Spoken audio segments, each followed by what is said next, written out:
We milled about, bickered a little, dropped utensils.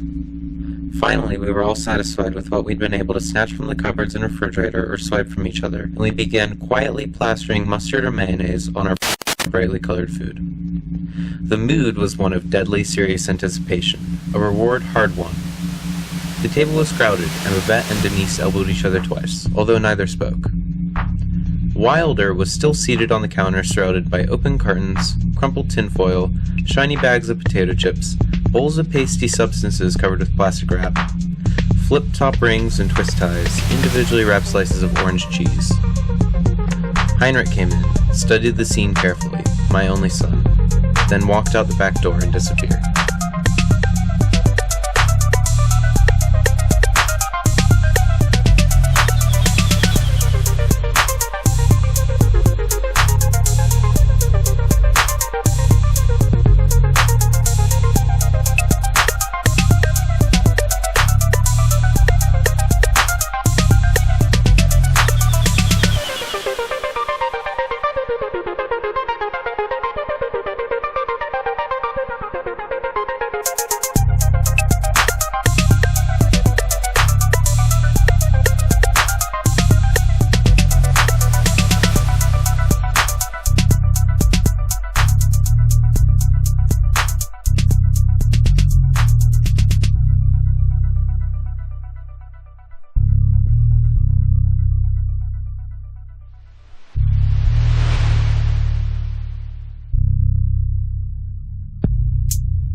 An exception to some of the above is Murray J. Siskind, an ex-sports writer who asked me to have lunch with him in the dining room, where the institutional odor of vaguely defined food aroused in me an obscure and gloomy memory. Murray was new to the Hill, a stoop-shouldered man with little round glasses and an Amish beard. He was a visiting lecturer on living icons, and seemed embarrassed by what he'd gleaned so far from his colleagues in popular culture.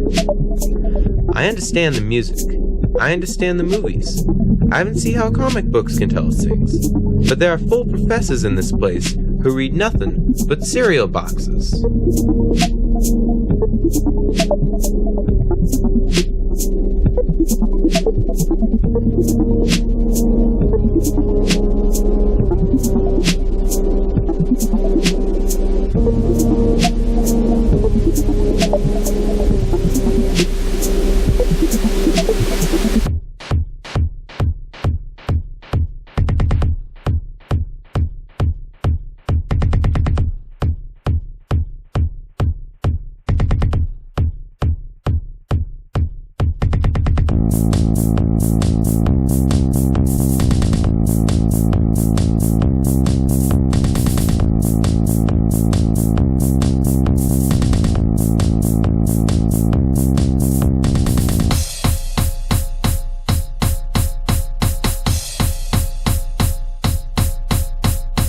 Several days later, Murray asked me about a tourist attraction known as the most photographed barn in America.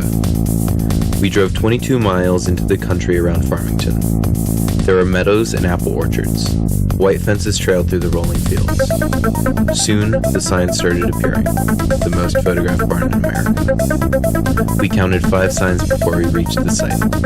There are 40 cars and a tour bus in the makeshift lot. We walked along a cowpath to the slightly elevated spot set aside for viewing and photographing. All the people had cameras. Some had tripods, telephoto lenses, filter kits. A man in a booth sold postcards and slides. Pictures of the barn taken from the elevated spot. We stood near a grove of trees and watched the photographers. Murray maintained a prolonged silence, occasionally scrawling some notes in a little book. "No one sees the barn," he said finally.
Let's enjoy these aimless days while we can, I told myself, fearing some kind of deft acceleration. At breakfast, Babette read all our horoscopes aloud, using her storytelling voice. I tried not to listen when she got to mine, although I think I wanted to listen. I think I saw some clues. After dinner, on my way upstairs, I heard the TV say, "Let's sit half lotus and think about our spines."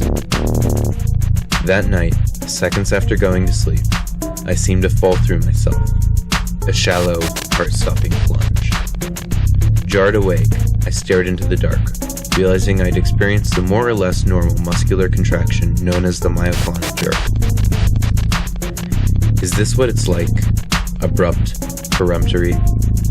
Shouldn't death, I thought, be more like a swan dive, graceful, white-winged and smooth, leaving the surface undisturbed?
It's going to rain tonight. It's raining now, I said. The radio said tonight. I drove him to school on his first day back after a sore throat and fever. A a woman in a yellow slicker held up traffic to let some children cross. I pictured her in a soup commercial taking off her oilskin hat as she entered the cheerful kitchen where her husband stood over a pot of smoky lobster bisque, a smallish man with 6 weeks to live. "Look at the windshield," I said. "Is that rain, or isn't it?" I'm only telling you what they said. Just because it's on the radio doesn't mean we have to suspend belief in the evidence of our senses. Our senses? Our senses are wrong a lot more than they're right. This has been proved in the laboratory. Don't you know about all those theorems that say nothing is what it seems? There's no past, present, or future outside of your own mind. The so-called laws of motion are a big hoax. Even sound can trick the mind. Just because you don't hear a sound doesn't mean it's not there. Dogs can hear it, other animals, and I'm sure there are sounds even dogs can't hear. But they exist in the air in waves. Maybe they never stop. High-pitched, coming from somewhere. "Is it raining?" I said, "or isn't it?" I wouldn't want to have to say. What if someone held a gun to your head? Who? You? Someone. A man in a trench coat with smoky glasses. He holds a gun to your head and says, "Is it raining, or isn't it? All you have to do is tell the truth, and I'll put away my gun and take the next flight out of it." What truth does he want? Does he want the truth of someone traveling at almost the speed of light in another galaxy? Does he want the truth of someone in orbit around a neutron star? Maybe if these people could see us through a telescope, we might look like we were 2 feet 2 inches tall, and it might be raining yesterday instead of today. He's holding a gun to your head. He wants your truth. What good is my truth? My truth means nothing.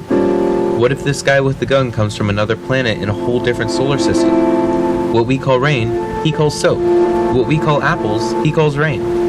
So what am I supposed to tell him? His name is Frank J. Smalley, and he comes from St. Louis.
We believed something lived in the basement.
Someone turned on the TV set at the end of the hall, and a woman's voice said, "If it breaks easily into pieces, it is called shale.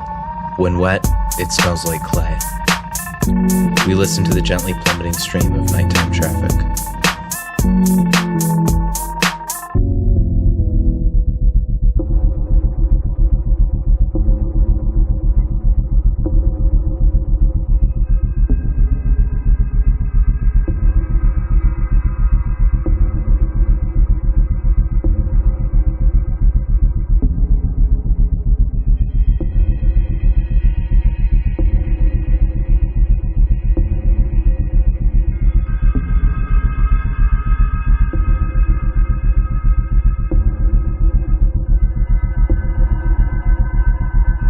The TV said, until Florida surgeons attached an artificial flipper.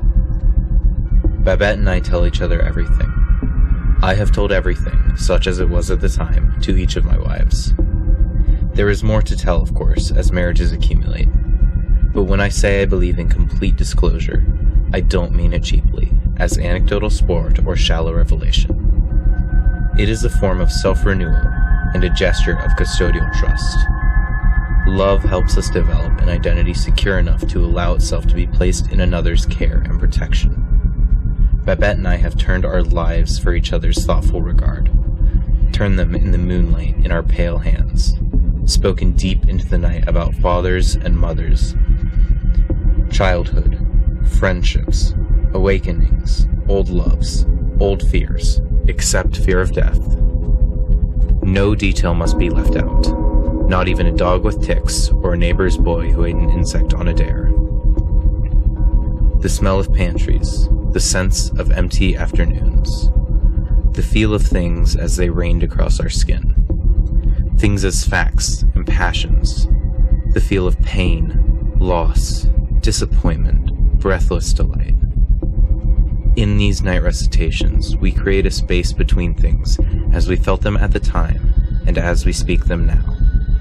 This is a space reserved for irony, sympathy, and fond amusement, the means by which we rescue ourselves from the past.